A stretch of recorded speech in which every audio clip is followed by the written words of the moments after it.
Hey guys, it's Janie. Welcome back to the Bookworms Buddy. It is time for Tech for my TBR Shelf.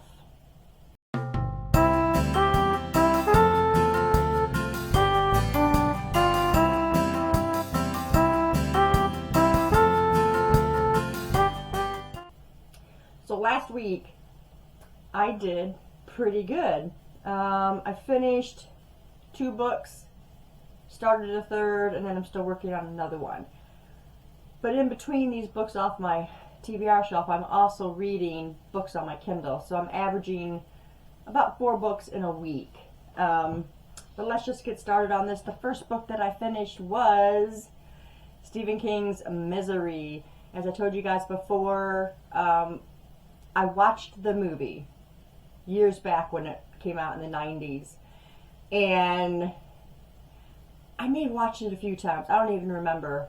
But I didn't have the book at the time, which explains a lot of why I didn't read the book instead. But I always love the visuals of movies, but you get a really good visual in this book because Stephen King's writing is just like that. I've always loved just about everything Stephen King has written. Also, it's one of his older books, and I feel like his older books were a little more dramatic and exciting and scary than what his newer books have been.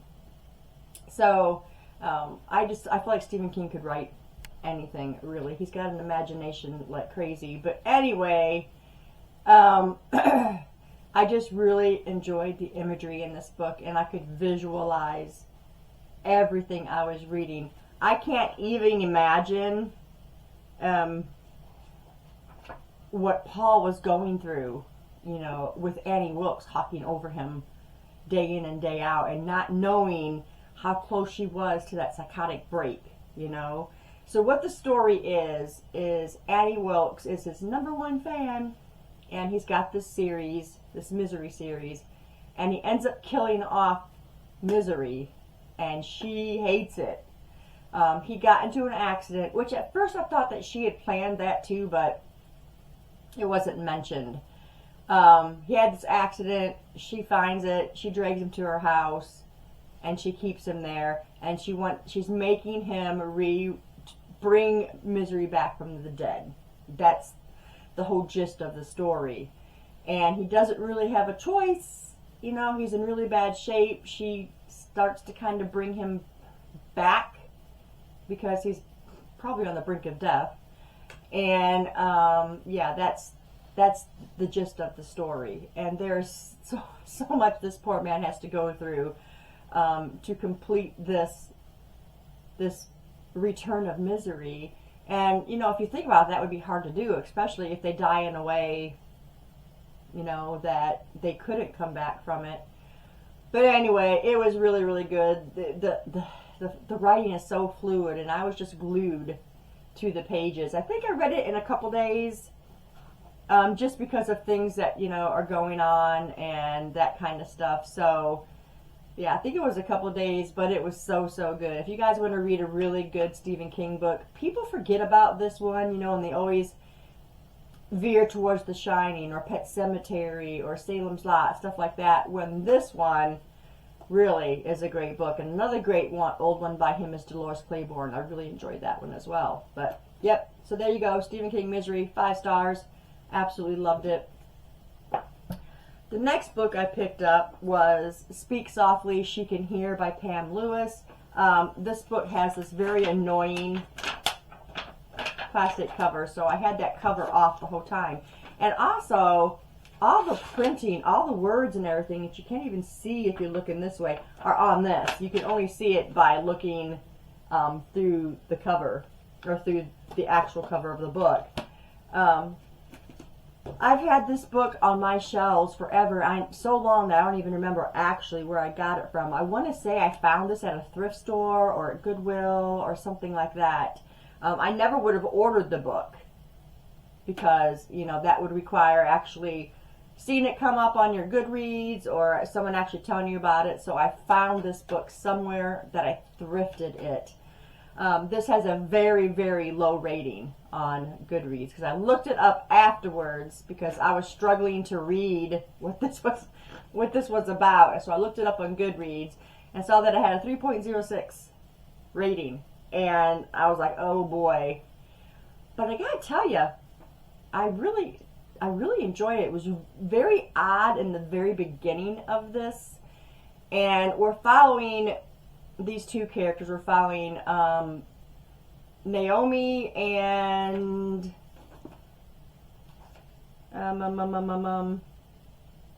Carol. We're following Naomi and Carol, and they're best friends, and they're about ready to graduate high school. She's one of those advanced students, so she's going to graduate when she finally hits 17, I think. So Naomi and Carol make a pact that they want to lose their virginity before they graduate. And, you know, I was talking to my husband about that. And, you know, back in the day, a lot of, and there probably still are, a lot of teenagers were like that. Woo, let's lose our virginity before we graduate, because it was a big deal.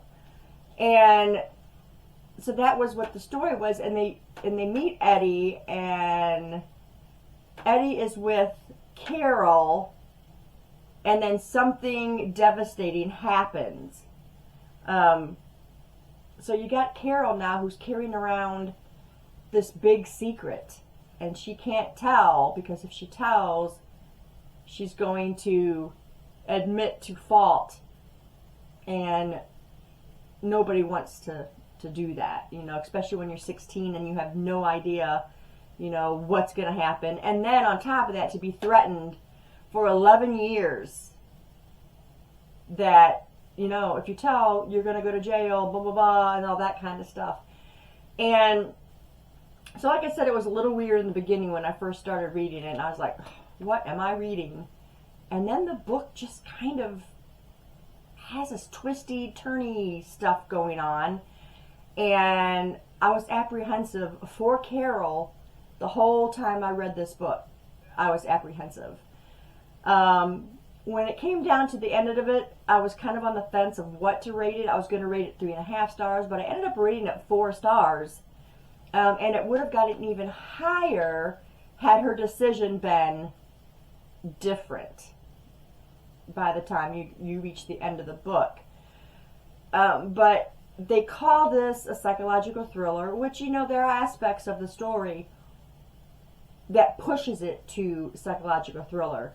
But for me, it read more of a coming of age story. This poor girl is 16 years old, and she's trying to figure out her life, you know, and nothing goes right. And Carol ends up being blamed for everything. Everything that ever happens in her life, someone's pointing a finger at Carol. And that's definitely not something fair, especially for a teenage girl, you know. It starts to play on their mental stability and stuff like that. So it really had me in its grips. I was completely enthralled with the story, the characters, what was going on, and I really felt for Carol.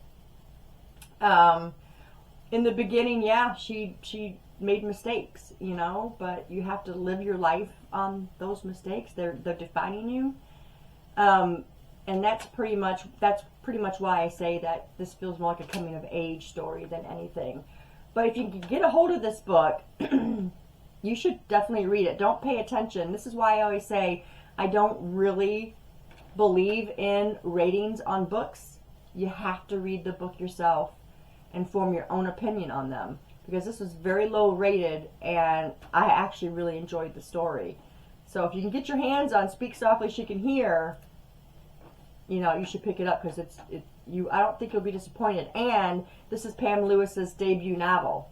So now I want to look at her stuff, you know, and read more of it. So we'll see. But yeah, the writing was fluid, the plot was great, the characters, they're molded the way you think they would be at the time, because this all starts in 1965. So yeah, it's actually a very, very good story. So if you get a chance, pick that up. And then, as you guys know, I am making my way through Imaginary Friend by Stephen Chbosky. I have made it to chapter 10. I actually put this on, or not my Kindle, on my tablet that I have my Kindle on, or the Kindle app on. And I've been reading on there, and it was so much easier. It's so much easier trying to read this font, because as you guys remember, I told you The font in this book is like 8. It's the smallest font there is, and it's really super hard to read. So I put it on my tablet so that I can keep my Kindle open for something else, which I did read a book on my Kindle as well. So yeah, I'm still working on this one. I want to get this one finished soon. I might read a little bit more of this one maybe today. I don't know. We'll see. And then last night I picked up The Night Stalker. This is book number 3 in the Robert Hunter thriller series. This is by Chris Carter. You guys know I love his writing. He is a UK author, and this one started out with a bang, seriously. So I'm looking forward to getting more of this read. It'll probably take me a couple days and I'll be done with this one, but I'm slowly working my way through this Robert Hunter thriller series. Yeah, so this one started off fantastic. But that is what I've read and accomplished and started to read for last week, and I'm hopefully going to get these other 2 finished soon so I can just keep moving forward on my TBR shelf. If you guys have read any of these books, let me know down below in the comments, or let me know what you have read this last week and how you fared with your books. Also, please be sure you go check out spook season events that I've got. They're all uploaded, so check those out, and I hope to have you guys join in, comment, share those videos, get the word out there for these events. And I thank those of you who have already commented, viewed, what have you. But spread the word on that. I want a great spook season this year, so we'll see what happens with that. That's it then for this video, you guys. Thank you for watching, and I will see you in the next one. Bye.